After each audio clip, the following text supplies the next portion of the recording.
Basic शिक्षा विभाग से संबंधित जो भी महत्वपूर्ण न्यूज है इस वीडियो में कवर करेंगे। सबसे पहले हम देखेंगे कि यूपी टेट का रिजल्ट जारी कर दिया गया है और लगभग वेबसाइट ना चलने के कारण परेशानी का सामना करना पड़ा है सभी अभ्यर्थियों को। इसके बाद में लेकिन अब आप अपना रिजल्ट देख सकते हैं। इसके बाद में हम चलेंगे ऐसे जनपद जहां पर विद्यालयों के समय में परिवर्तन किया गया है, वो सभी जनपदों के आदेश हम लोग यहां पर देखेंगे शॉर्ट में। तो सबसे पहले यहाँ पर प्रतापगढ़ का आदेश है। यहाँ पर विद्यालय 7:30 बजे से 1:30 बजे तक अनिवार्य रूप से उपस्थित रहकर शासकीय कार्यों में सहयोग करने की बात की गई है, यानी कि यहाँ पर 7:30 बजे से लेकर के 1:30 बजे तक विद्यालय चलेगा। चलते हैं नेक्स्ट दूसरे आदेश की ओर। यहाँ पर मिर्ज़ापुर का आदेश है। मिर्ज़ापुर में जो विद्यालय का समय है वो 8 बजे से 1 बजे तक कर दिया गया है। तो यहाँ पर निर्धारित अवधि जो है उससे 1 घंटा का समय कम किया गया है। यहाँ पर फिरोजाबाद यदि हम देखें तो फिरोजाबाद में 7:30 बजे से 12 बजे तक विद्यालय का समय परिवर्तित कर दिया गया है। नेक्स्ट देखते हैं तो यहाँ पर हमें आदेश मिलता है मऊ ज़िले का, और मऊ ज़िले में विद्यालय परिवर्तन करने के बाद में 7:30 बजे से 12 बजे तक कर दिया गया है। नेक्स्ट देखते हैं तो यहाँ पर हमीरपुर है। हमीरपुर में विद्यालय का समय 7:30 से 12 बजे तक कर दिया गया है।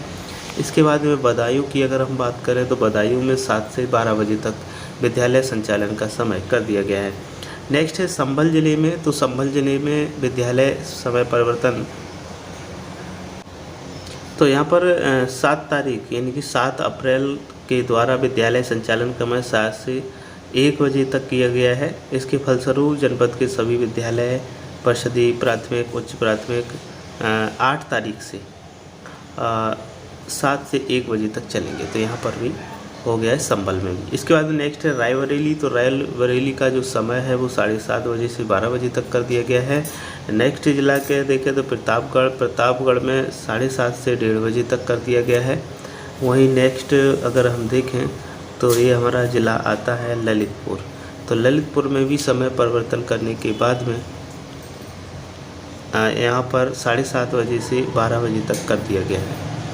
और यहाँ पर मध्याह्न अवकाश की भी बात की गई। 9:30 बजे से 10 बजे के बीच में मध्याह्न अवकाश बच्चों का रहेगा। इसके बाद में समय है 7:30 बजे से 12 बजे तक विद्यालय संचालन रायबरेली में किया गया है। और बरेली की अगर हम बात करें तो यहाँ भी परिवर्तन करने के बाद में 7:30 से 12 बजे तक विद्यालय कर दिया गया है। नेक्स्ट है सुल्तानपुर। तो सुल्तानपुर ज़िले में भी विद्यालय परिवर्तन करने के बाद में 7:30 बजे से 12 बजे तक कर दिया गया है। इसके बाद में अमेठी की बात करें तो अमेठी में भी 7:30 से 12:30 तक किया गया है। तो हर एक ज़िले में समय का थोड़ा अंतर है। किसी में 7 से 12 है, किसी में 7 से 12:30 है, किसी में 7:30 से 12 है, किसी में 1 तक भी है। तो अपने अपने ज़िले का आदेश देखने के बाद ही अपने विद्यालय का संचालन जारी रखें। इसके अंदर कौशाम्बी ज़िले की बात करें तो यहाँ पर विद्यालय का समय 7:30 से 12:30 कर दिया गया है। तो इस प्रकार से ये जनपद थे जिनको समय परिवर्तन किया गया है। अब देखते हैं पोर्टल पर उपस्थिति लॉक न करने पर 1 दर्जन से अधिक प्रधानाध्यापकों को विभागीय नोटिस जारी किया गया है। तो ये रायबरेली का मामला है। बेसिक शिक्षा विभाग के परिषदीय विद्यालयों में कार्यरत अध्यापकों और कर्मचारियों की ऑनलाइन उपस्थिति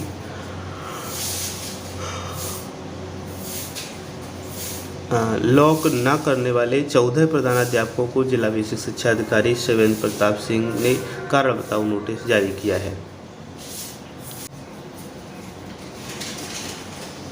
वहीं न्यू पेंशन स्कीम के लिए भी एक पारिवारिक पेंशन अभिदाता वापसी वाला एक आदेश आया हुआ है। क्या है इसकी सच्चाई, इस आदेश को हम लोग देख लेते हैं।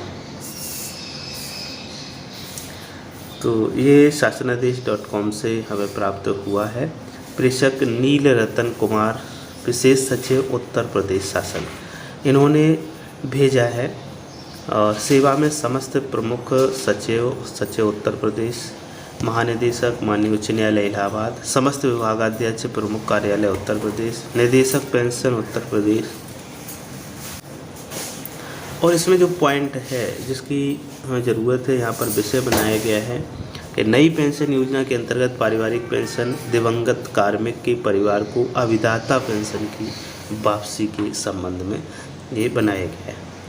तो यहाँ पर बहुत लंबा चौड़ा आदेश है और इसे आप शासनादेश.up.in से डाउनलोड भी कर सकते हैं। यहाँ पर इसकी वेबसाइट भी दी गई है।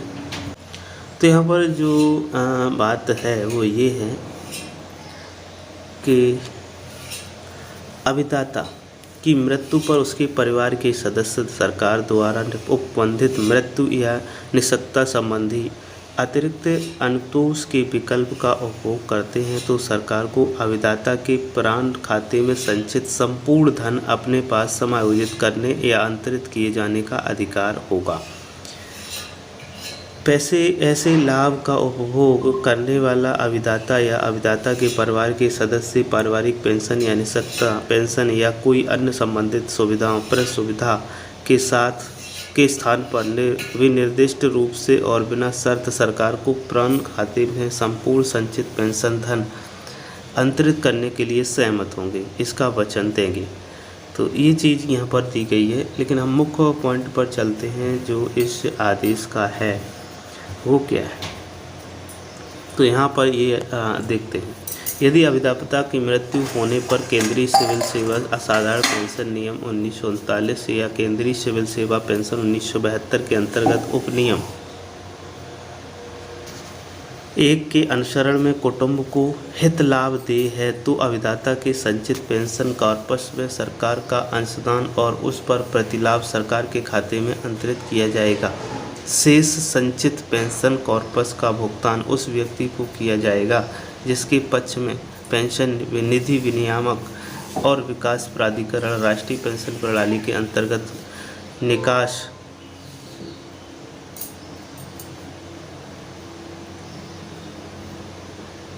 और प्राधिकरण निकास और प्रत्याहरण विनिमय 2015 के अंतर्गत नाम निर्देशन किया गया है। तो इसमें ये चीज़ कही गई है। इसके बाद एक और यहाँ पर जो पॉइंट है महत्वपूर्ण वो ये है, अभिदाता के संचित पेंशन कॉर्पस में सरकार का अंशदान। सरकार का जो अंशदान हो रहा है इसमें 14% और 10% अभिदाता का हो रहा है, उस पर प्रतिलाभ जो भी ब्याज कहने का मतलब होगा सरकार के खाते में अंतरित किया जाएगा। शेष जो राशि बचेगी उसे पेंशन कॉर्पस का भुगतान उस व्यक्ति को किया जाएगा जिसके पक्ष में पेंशन निधि विनियामक और विकास प्राधिकरण यानी कि राष्ट्रीय पेंशन प्रणाली के अंतर्गत निकास और प्रत्याहरण विनिमय 2015 के अंतर्गत नाम निर्देशन किया गया है, यानी कि जिसको नॉमिनी बनाया गया है। तो ये आदेश है। हालांकि इस आदेश में कहीं पर अभी किसी भी विशेष सचिव के साइन नहीं है, केवल ये भौदी करके लिखा हुआ है। क्या है इसकी सच्चाई? तो ये शासनादेश.com का आदेश डाउनलोड है, हालांकि बिना हस्ताक्षरित है। तो यहाँ पर फिरोजाबाद जिले में ब्लॉक संसाधन केंद्र पर ARP के अतिरिक्त ब्लॉक पर BU के चहेते शिक्षकों के जमावड़े के खिलाफ शिक्षक संघ ने मोर्चा खोल दिया है। गुरुवार को BSc को ज्ञापन सौंपते हुए शिक्षकों से कहा कि अगर ब्लॉक पर ARP के अतिरिक्त कोई भी दलाल मिला तो शिक्षक संघ संबंधित BU के खिलाफ आंदोलन करते हुए धरना प्रदर्शन करेगा।